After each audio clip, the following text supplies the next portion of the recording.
tumeweka vyakula vya aina mbalimbali ambavyo vinalimwa katika nchi yetu ya Tanzania, ikijumuisha mpunga, mahindi, alizeti, mtama. Tumemwekea maziwa, pia tumemwekea maji. Lakini pia kutokana na hali ya taharuki zinazoendelea katika nchi yetu, pia kwa ushauri wa wazee wetu tuliweka pia silaha ili kuona hii hali ambayo inaendelea, pengine angeweza kuonyesha ishara yoyote kuhusu hivyo vitu ambavyo tumeviweka. Lakini pia tunashukuru sana Mwenyezi Mungu mwingi wa rehema na neema. Tulipomwekea aina za vyakula vyote hivi, amepita kwenye mahindi, amepita kwenye mpunga na amepita kwenye alizeti.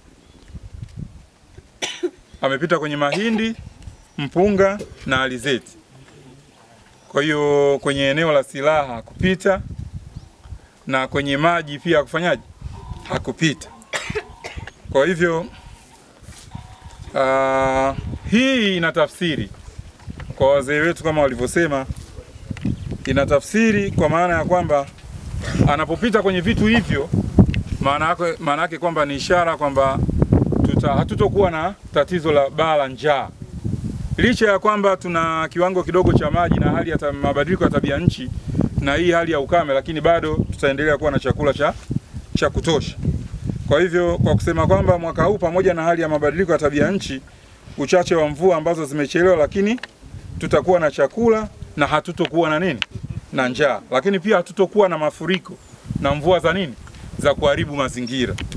Na haya ni mambo ambayo tumearithi kutoka kwa wazee wetu. Kwa hivyo